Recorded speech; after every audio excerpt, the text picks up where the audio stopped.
clase de regulación cardiovascular. Profe, ¿puedo usar el micrófono, por favor?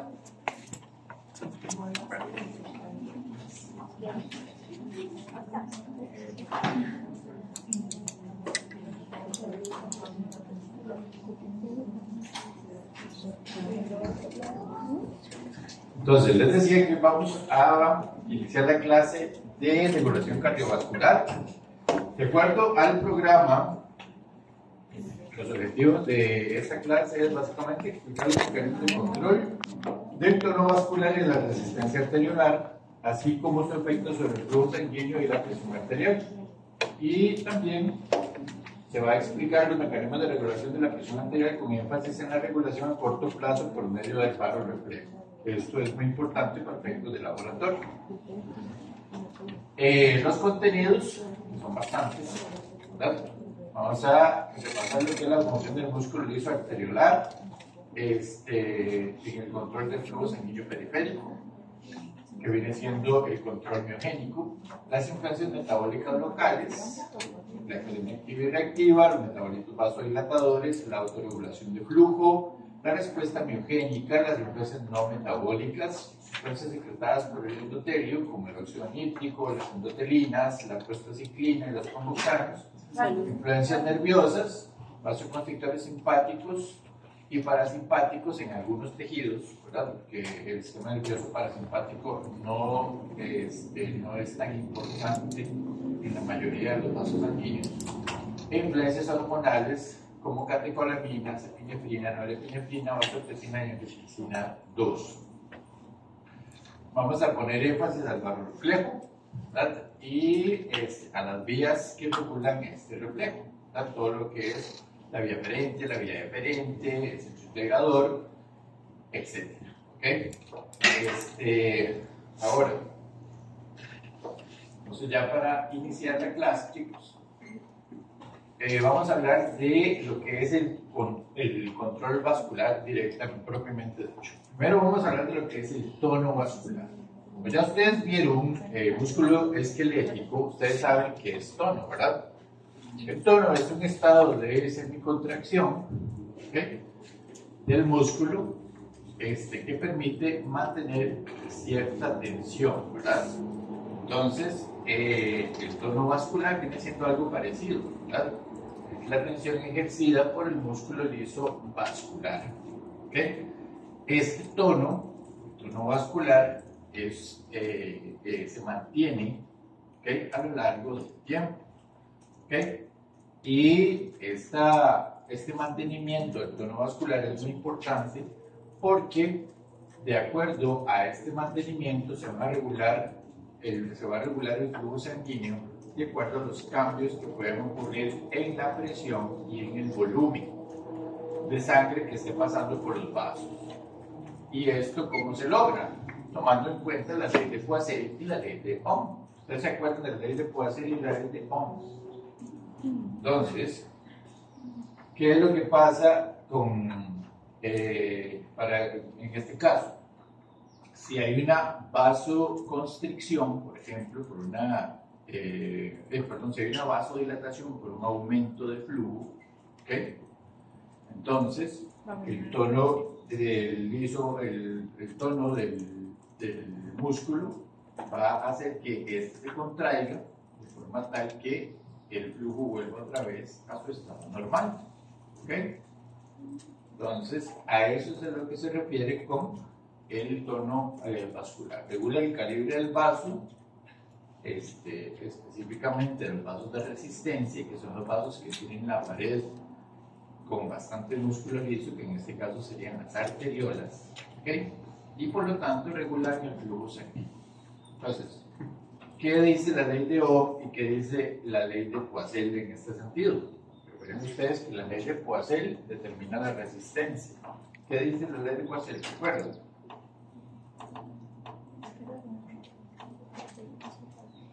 ¿Qué dice la ley de Poiseuille? Ustedes vieron la ley de Poiseuille, ¿no?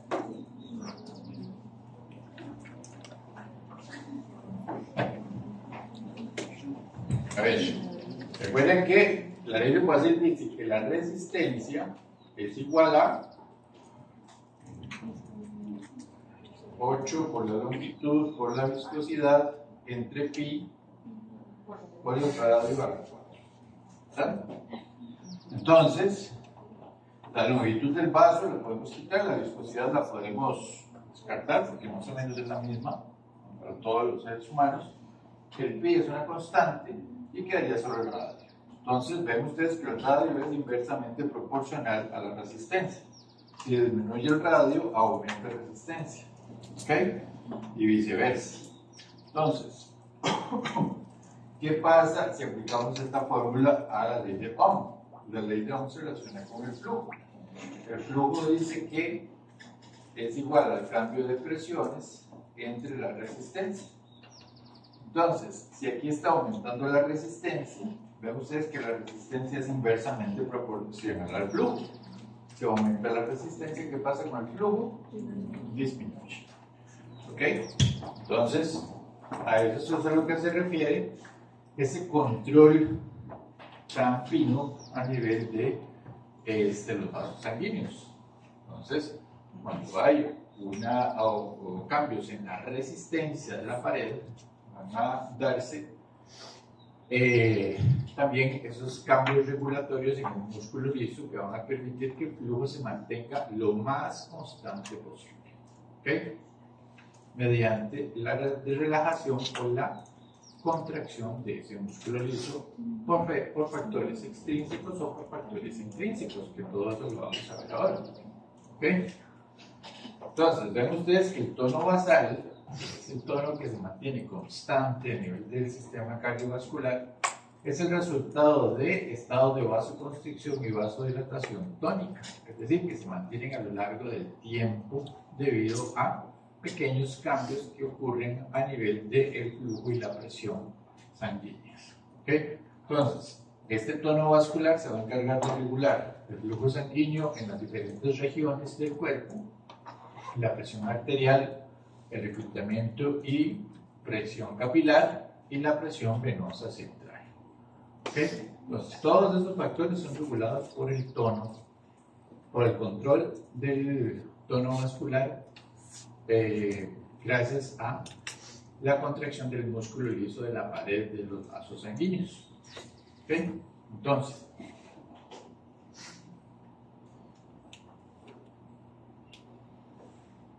aquí en resumen, pues pueden ver que tenemos los vasos sanguíneos. Tenemos vasos de resistencia, que son las arterias, vasos de capacitancia, que son las venas, y tenemos los capilares, ¿verdad? Entonces, tenemos un control local y un control extrínseco. El control local o control intrínseco está determinado por la respuesta biogénica, que es importante, ven aquí la flechita, en los vasos de resistencia. Factores paracrinos, como metabolitos, óxido nítrico, autacoides, como son las prostaglandinas, que tienen efecto a todo nivel. A nivel de vasos de resistencia, a nivel de vasos de capacitancia y a nivel de capilares. Y también tenemos factores físicos como la temperatura y la presión, que van a actuar en vasos de capacitancia y sobre vasos de resistencia. El control extrínseco, por su parte, ¿okay? Tenemos los nervios vasodilatadores y los nervios vasoconstrictores. Los nervios vasodilatadores, ¿okay? Sería el sistema nervioso parasimpático, actúa sobre los vasos de resistencia, pero hay que tomar en cuenta, chicos, que el sistema nervioso parasimpático no tiene una gran relevancia a nivel del sistema cardiovascular. En algunos aspectos sí.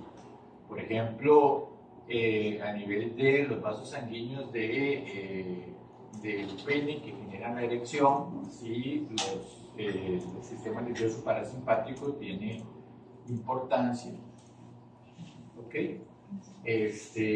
Pero a nivel la mayoría de los vasos sanguíneos sistémicos no hay una representación importante del sistema nervioso parasimpático. ¿Okay? En cambio, el sistema nervioso simpático sí. El sistema nervioso simpático tiene relevancia tanto en los vasos de resistencia como en los vasos de capacitancia. ¿Okay?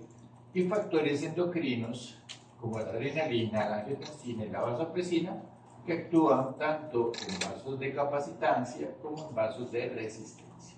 ¿Okay?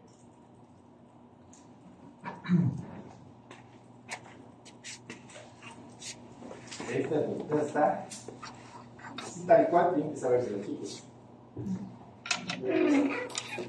Eso que está ahí corresponde a lo que ocurre en el músculo liso vascular que va a generar, a fin de cuentas, contracción. Es decir, esto es parte de lo que vamos a llamar esto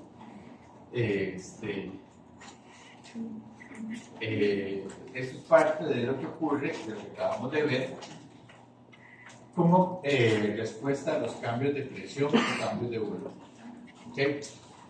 Entonces, ¿qué es lo que va a generar una contracción en el músculo liso vascular?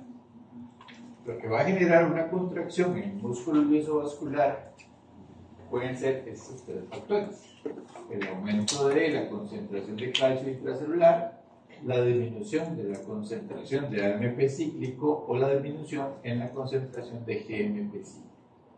¿Qué va a ocurrir en cada caso? Si aumenta el calcio intracelular, la concentración de calcio intracelular, ¿qué va a pasar con ese calcio? Ese calcio va a formar un complejo con la calmodulina, el complejo calcio-calmodulina. Ese complejo calcio-calmodulina va a activar a la quinasa de cadena ligera de la miosina. Entonces, si se activa la quinasa de cadena ligera de la miosina, esta va a fosforilar a la cadena ligera de miosina. Y si la cadena ligera de miosina se fosforila, entonces va a ocurrir el ciclo de los puentes, es decir, las cabezas de miosina se unen aquí.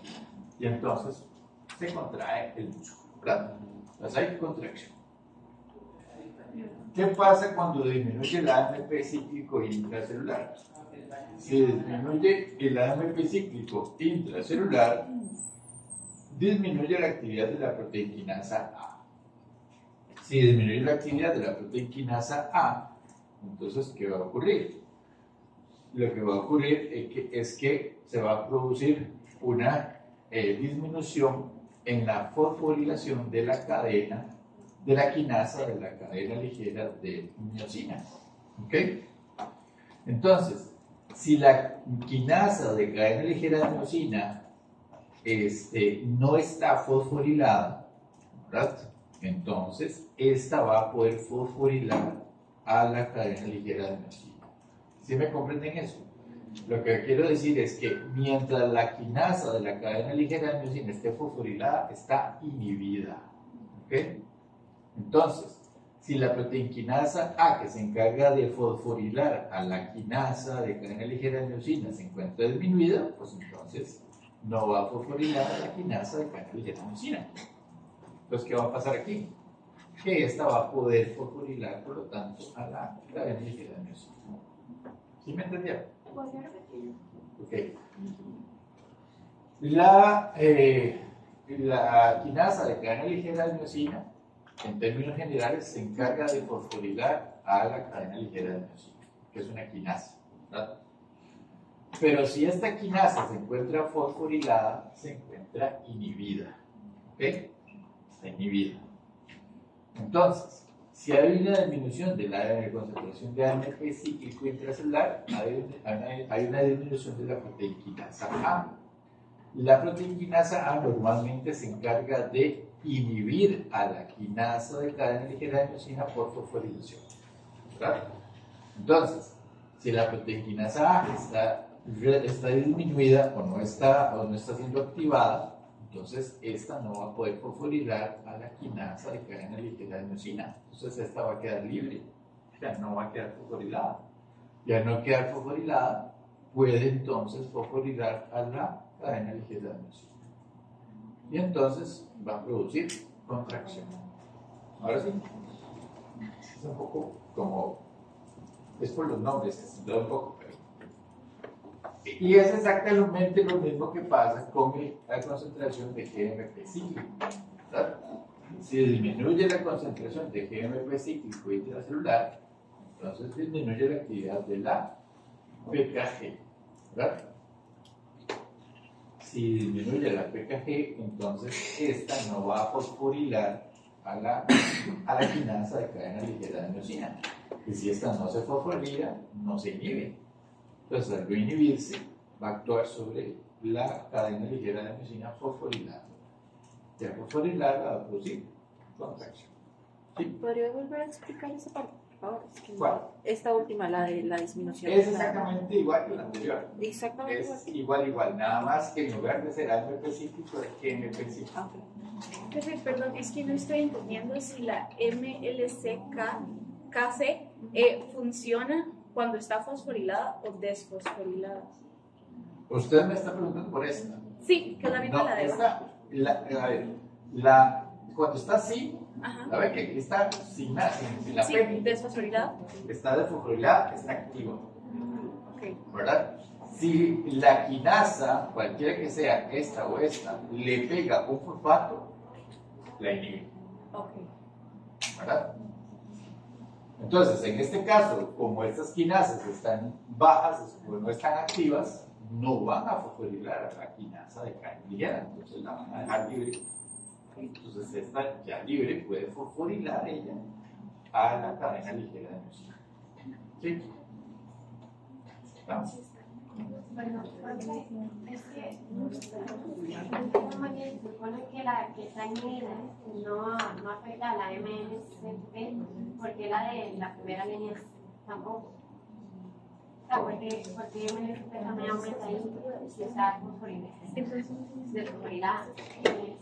En la parte de calcio, digamos que en la primera fila sale Ajá. Sí, está activa. Porque ven que aquí no está fosforilada. ¿Por qué? Porque eso no tiene nada que ver con la pK. Eso tiene que ver es con el complejo calcio carmodulina. ¿Sí?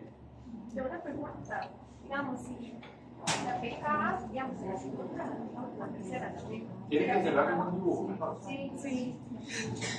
No puedo ser que yo. Sí. Hablando a medias, ¿me decías? Aquí esa parte, tanto pH como pKG, si están, y bueno, digamos, no fosforilan. Entonces, ¿por qué luego en este pH está la P? Si no fosforila, quiere decir que no es que no debería tener esa P porque no fosforila. No, pero es que, a ver. No. Es decir, esta P no tiene nada que ver con la actividad de la quinasa, ¿verdad? La quinasa, ella lo que hace es fosforilar. ¿Me explico? A ver, voy a hacer un dibujo para que les quede más claro. Yo sé que se les está mucho.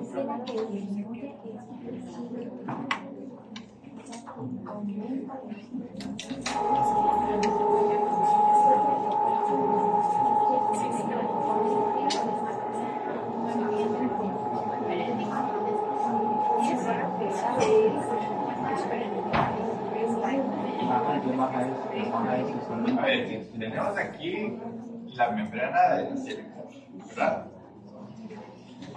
Entonces, si ingresa el calcio por varios mecanismos que ahora vamos a ver, ¿ok? Entonces, si aumenta el calcio intracelular, ¿verdad? Este calcio intracelular se va a unir a la calmodulina, ¿verdad? Entonces se va a formar el complejo KK, ¿verdad? Sí. El complejo calcio-calmodulina lo que va a hacer es que va a activar a la MLCK, es decir, a la quinasa de cadena ligera de miosina, ¿verdad? Que tiene, al ser una quinasa, ¿verdad? Ella lo que hace es fosforilar. ¿Ok? Ella lo que hace es fosforilar. Entonces, al fosforilarse, ella al actuar sobre la cadena ligera de miosina, ¿verdad? Que es la MLC.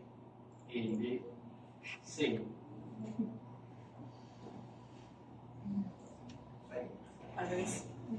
LC, a la cadena ligera de miosina, lo que va a hacer ella es pegar el fosfato, ¿verdad? Al pegar el fosfato, entonces, ¿qué es lo que hace? Se activa, ¿verdad? Entonces, al activarse, ¿qué es lo que va a ocurrir ahí? Entonces ya va a formar el puente cruzado con la actina. ¿Sí? Eso sí está claro, ¿verdad? ¿Qué pasa entonces con el AMP cíclico? Que voy a explicar eso porque de todas formas este es exactamente igual. ¿Okay?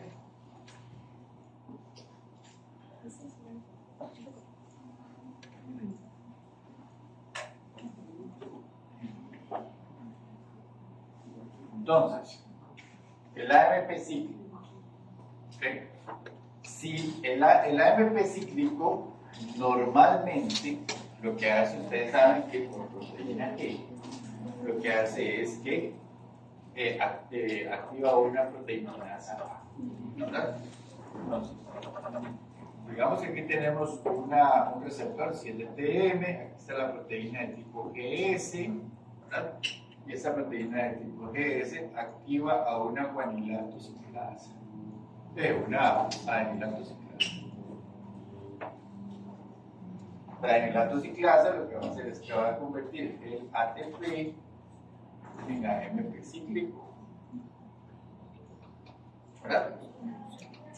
Entonces, si aumenta el AMP cíclico aquí, el AMP cíclico va a activar a una PKA.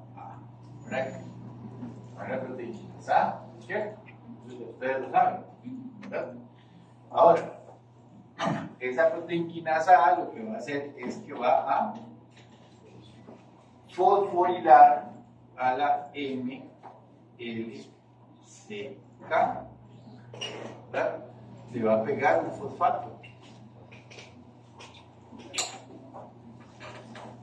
Entonces, la MLCK, si se le pega un fosfato, ¿verdad? ¿Qué es lo que va a hacer? Se inhibe, ¿verdad? Y entonces, si se inhibe, pues, ¿qué va a pasar ahí? No puede activar o no puede fosforilar a la cadena ligera de miosina, es decir, MLC se queda sin estar activa, sin activarse. Entonces la cadena ligera de miosina no va a poder formar el puente cruzado. ¿Estamos claros? Entonces, ¿qué esperarían ustedes que pase en este caso? Que el músculo lienzo se relaje, ¿verdad? Claro. Pero, si por alguna razón, por algún mecanismo, se disminuye la producción de AMP cíclico, entonces la PKA no se va a activar, y si no se activa, este proceso de fosforilación no se va a dar, y por lo tanto, si ese proceso de fosforilación no se da, la MLC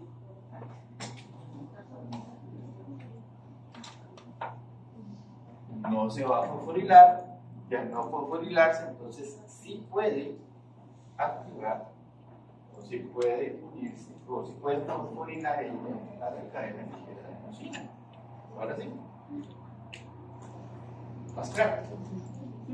Exactamente pasa lo mismo con el GNP. Nada más, la única diferencia es que aquí en lugar de ser una C es una guanilato. Todo lo demás es la misma. ¿Ok?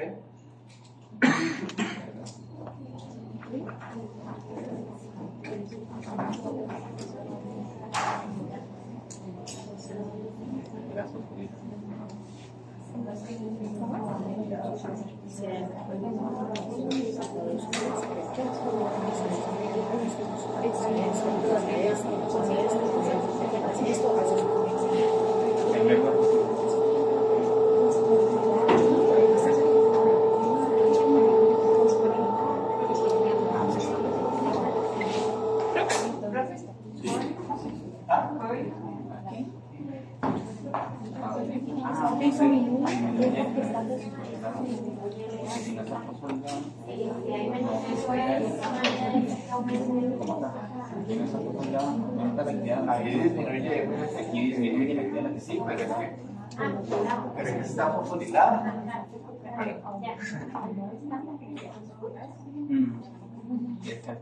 Además, para que les quede más claro, vean ustedes el esquema que sigue, relajación.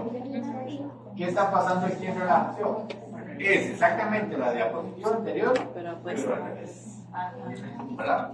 Si disminuye la concentración de calcio intracelular, no va a formar un complejo con la CACAM, entonces no se activa la quinasa de cadena ligera de miosina y por lo tanto no se fosforila la cadena ligera de miosina y hay relajación.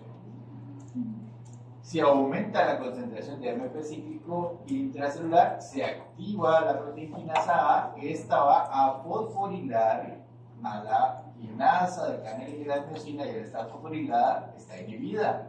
Y al estar inhibida no puede fosforilar, por eso está la flechita para abajo, a la cadena ligera de miosina. Entonces hay relajación. La confusión es que en la diapositiva anterior también aquí en esa tiene fosfato. ¿Es que? También tiene fosfato. Sí, pero es que ustedes se están confundiendo es por este fosfato. Este fosfato es el que le está pegando la quinasa. Es que el anterior también estaba así. ¿Estaba cómo? Está así. Sí, pero con la flecha hacia abajo, hacia abajo. Vean la anterior. Vean la anterior. Cambio de aquí. ¿Al revés? Chicos, ¿estamos claros? Bueno, que vuelva a explicar. ¿Está bien? Sí. Empieza así, yo. Está bien. ¿Sí? Chicos, a ver, es que yo creo, ¿saben dónde está la confusión? Yo creo que la confusión de ustedes es que al yo decir que la quinasa de cadena ligera de miosina fosforila, ustedes creen que este fosfato es con el que la quinasa fosforila. No, la quinasa intrínsecamente va a fosforilar a esta.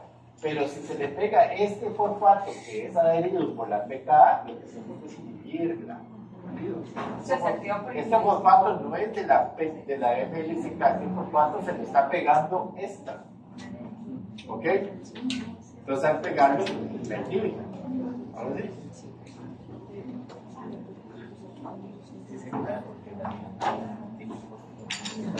Bueno, vamos ahora a hablar del control intrínseco. El control intrínseco básicamente corresponde a, bueno, son varias cosas que tienen que ver con el control intrínseco. ¿Ve? Vamos a empezar con lo que es la respuesta miogénica. Entonces, en la respuesta miogénica, vean ustedes que la respuesta miogénica corresponde a el caso en donde el vaso sanguíneo se distiende abruptamente. Si yo tengo un vaso sanguíneo, ¿verdad?, que está constituido en su pared por músculo liso, y si por alguna razón aumenta la presión sanguínea, entonces, ¿qué es lo que va a hacer ese aumento de presión? ¿Qué va a hacer? Va a producir distensión de la pared. ¿Okay? Al distender la pared, entonces, se van a activar una serie de canales, como lo son el TRPC, específicamente el TRPC6, ¿okay?, que va a permitir la entrada de calcio y de sodio desde el líquido extracelular al interior de la célula, y esta entrada de calcio por el canal TRPC6 va a generar liberación de calcio inducida por calcio del retículo sarcoplásmico. que está aquí, entonces sale calcio. Este calcio que sale va a producir a su vez la activación de este canal de cloruro activado por calcio, ¿verdad? Entonces, al activarse este canal de cloruro activado por calcio, sale el cloruro. Recuerden ustedes que el cloruro tiene carga negativa. Entonces, al fin de cuentas, ¿qué es lo que está ocurriendo aquí regionalmente? Una corriente despolarizante, ¿verdad? Esta corriente despolarizante entonces comienza a hacer que el umbral se acerque más al punto en donde se va a disparar un potencial de acción. ¿Bien? Entonces, este calcio que está acumulándose aquí va a producir, por lo tanto, una corriente despolarizante que va a generar entonces un potencial de acción, ¿verdad? Que va a activar canales voltaje dependientes de calcio tipo L, ingresa calcio, aumenta más el calcio dentro de la célula. Entonces, al aumentar el calcio citosólico, se va a producir la activación de la MLCK y por lo tanto se va a generar contracción. ¿Ok? Entonces, ante una distensión de la pared vascular, ¿verdad?, se va a generar una contracción refleja. ¿Sí? ¿Se podría explicar un toque desde que se forma un potencial de acción? Ok. Entonces, va otra vez. Cuando la pared del vaso sanguíneo se distiende, la pared tiene que ser una pared con buen músculo, ¿verdad? Como las arteriales. ¿Ok? Entonces, esta distensión va a activar canales, ¿verdad?, como lo es el TRPC6. Voy a escribirlo aquí porque ahí nada más es el TRP. O sea, hay varios canales, ¿verdad? Disculpe, entonces el TRP6 es un mecanizador. Sí, exactamente.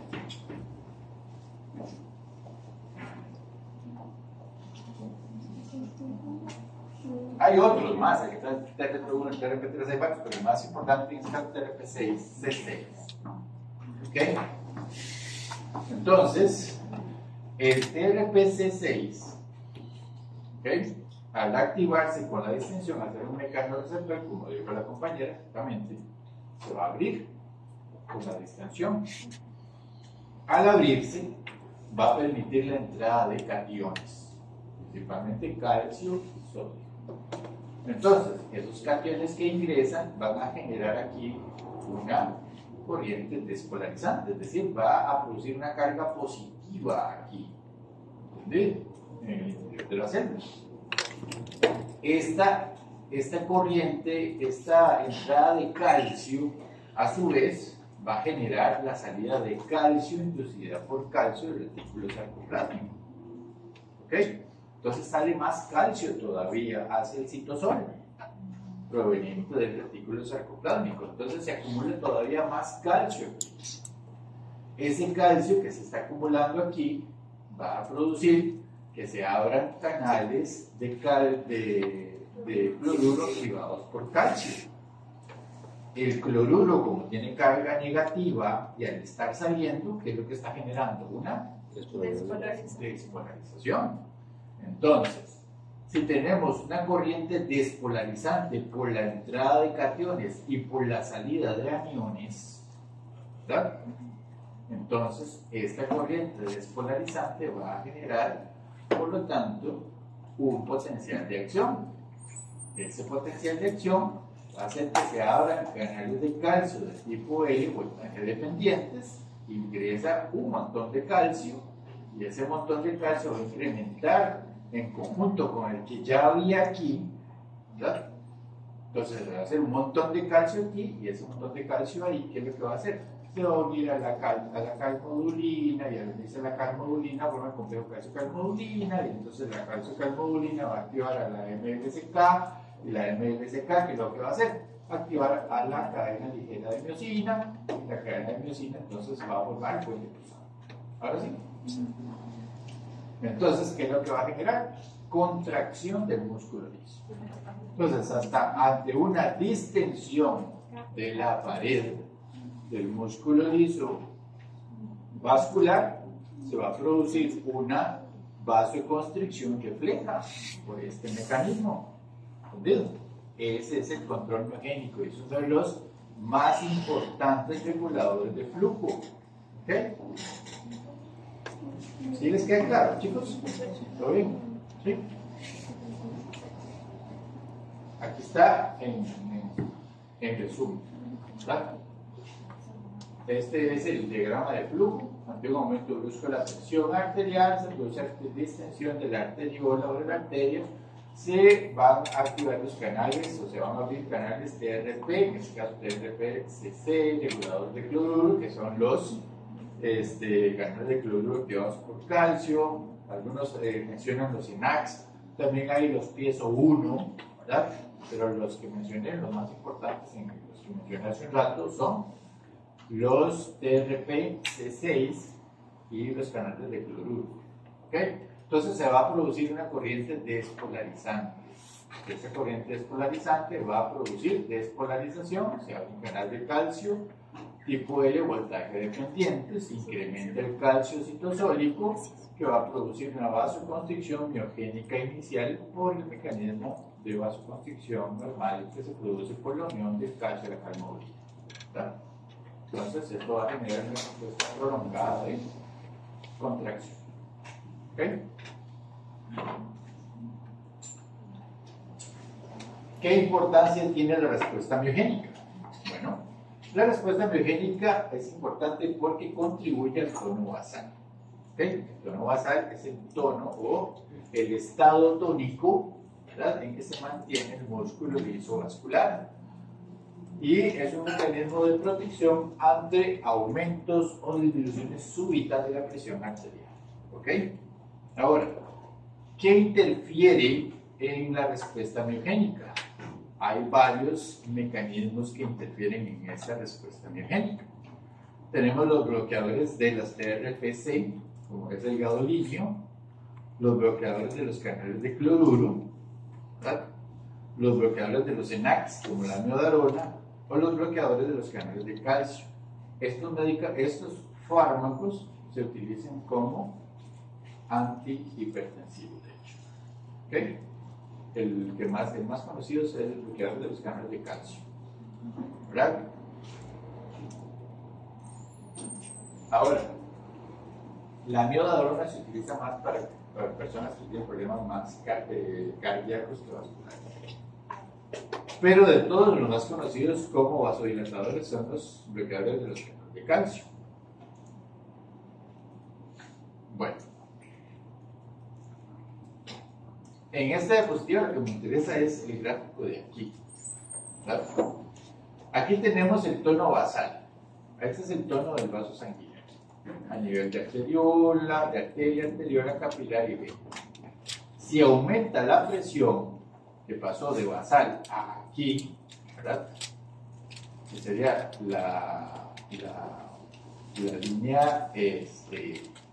la línea roja, ¿verdad?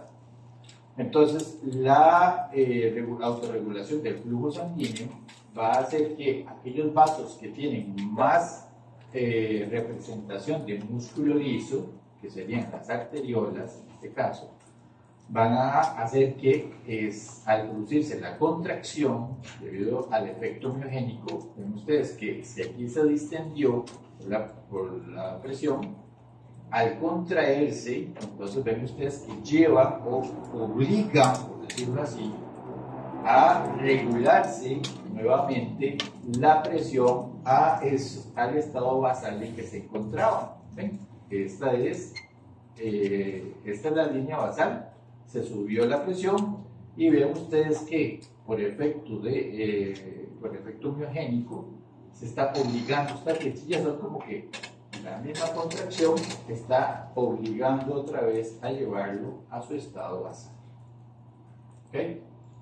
Entonces, eso representa la importancia del efecto miogénico en la regulación del flujo sanguíneo, para mantener el flujo sanguíneo estable. ¿Okay? Y de aquí lo que más me interesa es el triangulito este. Este triangulito, ¿verdad?, implica que de todo, el triángulo, la base del triángulo es la respuesta miogénica. Es decir, la respuesta miogénica corresponde a el factor más importante en la autorregulación del flujo sanguíneo. El segundo factor más importante son los agentes vasoactivos que se liberan a partir del endotelio. Y en última instancia, la respuesta es extrínseca, es decir, la respuesta nerviosa y la respuesta hormonal. ¿Ok? Entonces, vamos ahora a hablar de la regulación por el endotelio. La regulación del estado de contracción del músculo liso vascular se va a dar por diferentes agentes que producen endotelio capilar, el endotelio vascular, perdón. Tenemos agentes vasodilatadores y agentes vasoconstrictores. Dentro de los agentes vasodilatadores más importantes tenemos el óxido nítrico y las prostaglandinas. El óxido nítrico, la formación del óxido nítrico es estimulada por la tensión de cizallamiento, es decir, por el efecto que tiene la sangre contra la pared del vaso cuando aumenta la presión. Esa es la tensión de cizallamiento, ¿verdad? Entonces, esto va a generar un aumento en la actividad de la ENOS, que es la sintasa de óxido nítrico. ¿Okay?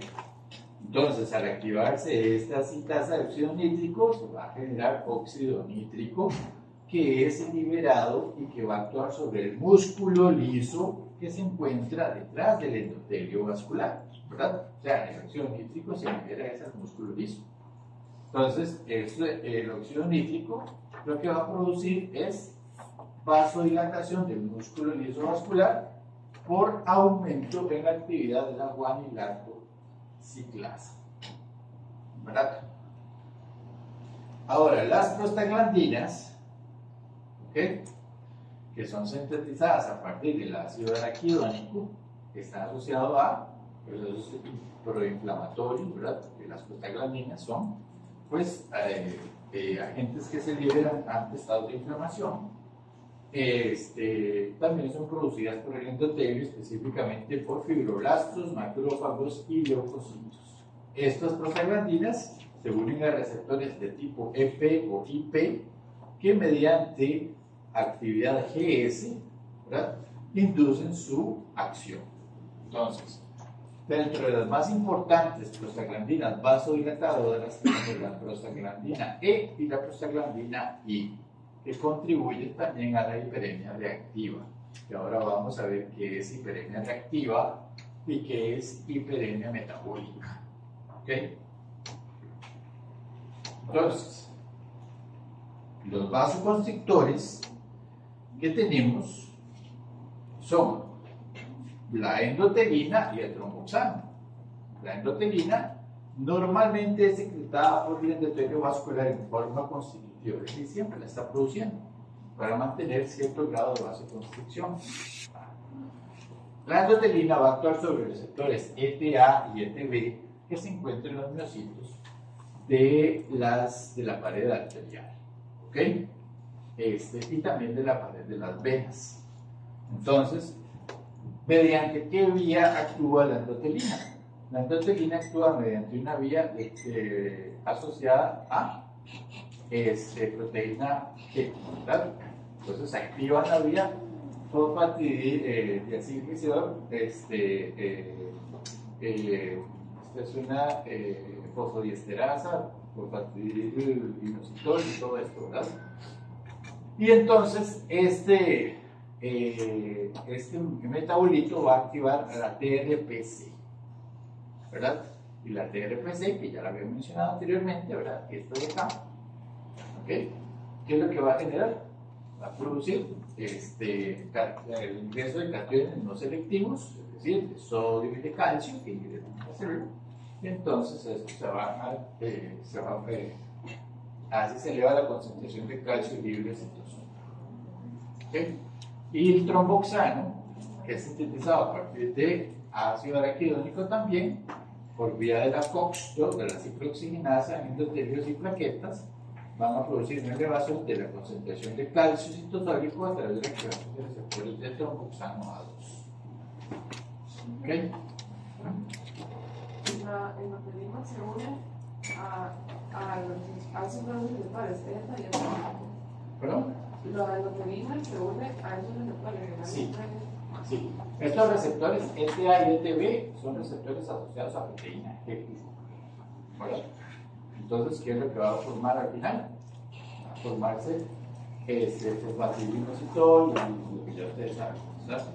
Y así, entonces va a activarse una TRPC por activación de una TKC, ¿verdad?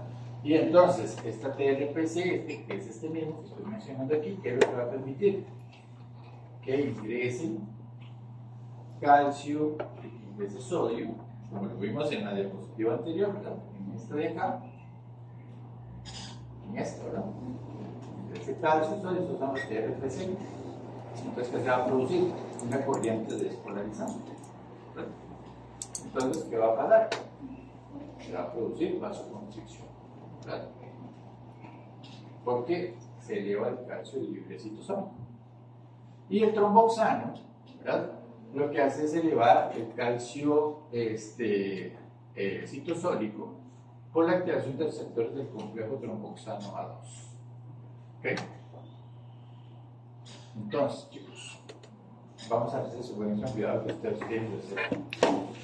Y ya son las 8:06.